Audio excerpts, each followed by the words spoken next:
Hello friends, welcome to our channel cinema culture. मैं हूं आपका दोस्त धनंजय। अगर हिंदी सिनेमा में किसी के ऊपर भरोसा किया जा सकता है आज के समय में तो वो अजय देवगन ही है। अब वो चाहे रीमेक्स करे या तो new stories, we get to see something new and engaging in his movies. So फिर एक बार Ajay Devgn comes with a new biopic sports drama movie Maidaan to the theatre. जब इस मूवी की ट्रेलर रिलीज हुई थी, the 3 minutes trailer was very promising. लेकिन क्या ये मूवी भी प्रॉमिसिंग है? Let's find out in this video. अगर स्टोरी की बात करें, the movie story showcases the life journey of mister Syed Abdul Rahim, जो कि 10 साल तक जूझते रहते हैं एक बेहतरीन फुटबॉल टीम बनाने के लिए और इंडिया का नाम पूरी दुनिया में रोशन करने के लिए। रहीम सर के एज अ कोच सर्व किए हुए पूरे पीरियड को golden era of Indian football कहा जाता है और उस समय के फीफा चीफ ने इंडियन टीम को ब्राजील ऑफ एशिया नाम दिया था। मूवी की स्क्रीन प्ले अपने इनिशियल मिनट में ही मूड सेट कर देती है by showing the match against Yugoslavia, जो कि 1952 ओलंपिक्स में होती है, जहां पर इंडिया 1-10 की स्कोर से यूगोस्लाविया से हार जाता है बुरी तरीके से। Later in another scene we get to see mister Rahim explaining कि हमारे इस बुरी हार के रीजंस क्या थे and the way they picturise the scene was really impressive. So movie के स्टार्टिंग में ही audience realise that Indian football team उस समय तक किस लेवल पे थी and how the things change later after the 10 years of efforts of mister रहीम।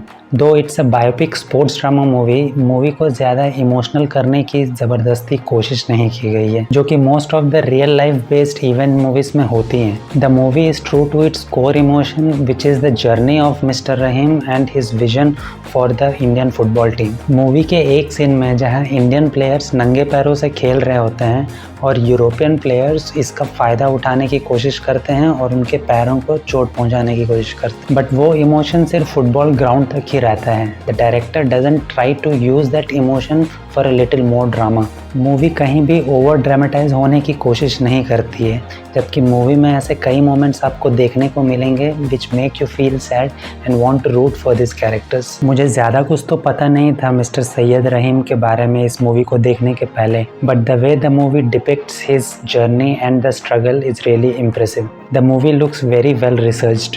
जैसे one of the players from the Indian team mister Tulsiram को पेले ऑफ एशिया बुलाया जाता था और इंडियन फुटबॉल टीम ने अपना पहला ओलंपिक गेम नंगे पैरों से खेला था बिकॉज उस समय मैनेजमेंट के पास उनके लिए जूते खरीदने तक के पैसे नहीं थे। बट यस, मूवी एक रेगुलर टेम्पलेट में चलते हुए नज़र आती है, जहाँ पे हमें ये देखने को मिलता है कि स्पोर्ट्स एडमिनिस्ट्रेशन के कुछ लोग करप्टेड हैं और रहीम के रास्ते में आ रहे हैं और उनके मिशन को पूरा नहीं होने दे रहे हैं। So we see some typical negative characters like Gajraj Rao ji in the movie, but the character arc of his character is not very convincing towards the end, but it's okay because it's a movie, तो सब चलता है, no issues.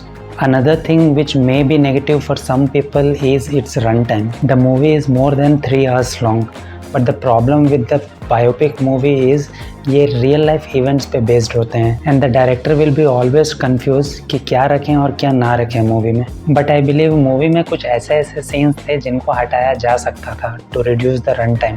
Having said that, last के 20 minutes of the movie में जहाँ पर India और Korea का फाइनल मैच होता है, वो पूरा सीक्वेंस तो पैसा वसूल है।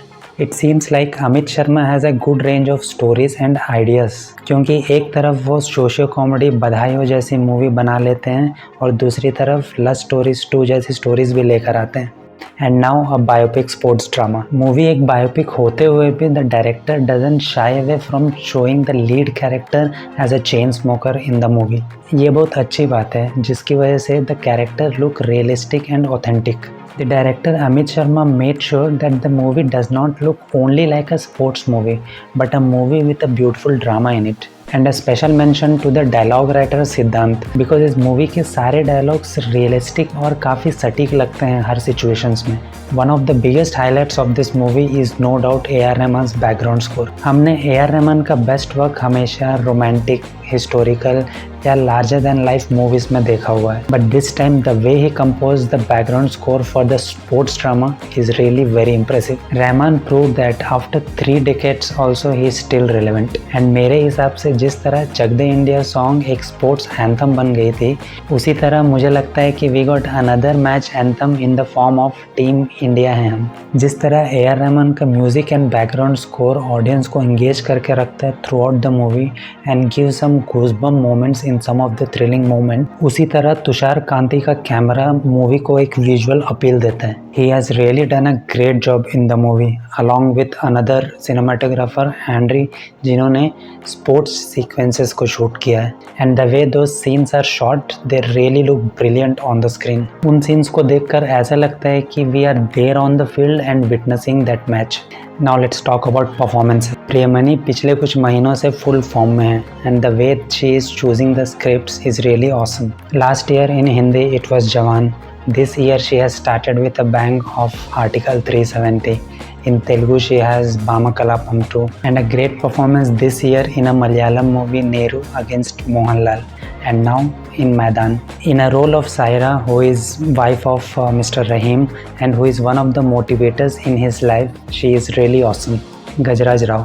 जब मैंने इस मूवी का ट्रेलर देखा था I was very surprised seeing Gajraj Rao in a negative role, but movie देखने के बाद आई एम फुली सेटिस्फाइड। बड़ा परफॉर्मेंस है यार। मूवी देखने के बाद ऐसा लगता है अब कि Ajay Devgn is the perfect cast for this role. इस मूवी के लिए जैसी इंटेंस परफॉर्मेंस की ज़रूरत थी, he has given the same to this character, a man with a vision who struggled for more than 10 years to achieve it and make our country proud. Also a special mention to the casting director, जिन्होंने players के role के लिए actors को cast किया है। All the actors as a player did justice to the role. जिस तरह अजय देवगन को पता नहीं था सैयद रहीम के बारे में before working on this movie, उसी तरह I was also not aware of this football legend from our history. और मुझे लगता है कि ये बहुत नाइंसाफ़ी है ऐसे स्पोर्ट्स लेजेंड्स के साथ जिन्होंने हमारे देश को इतना सब कुछ दिया है। These people have to be celebrated, but they don't even have a single page written in our history books.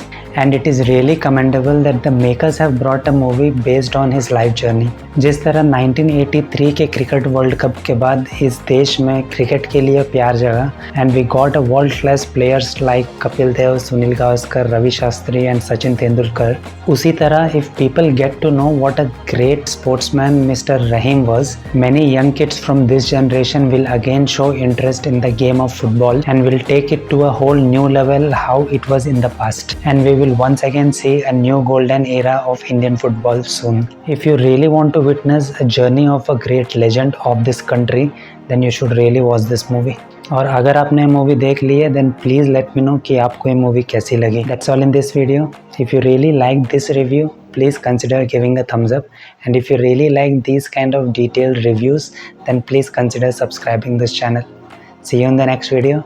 Till then, take care. Bye.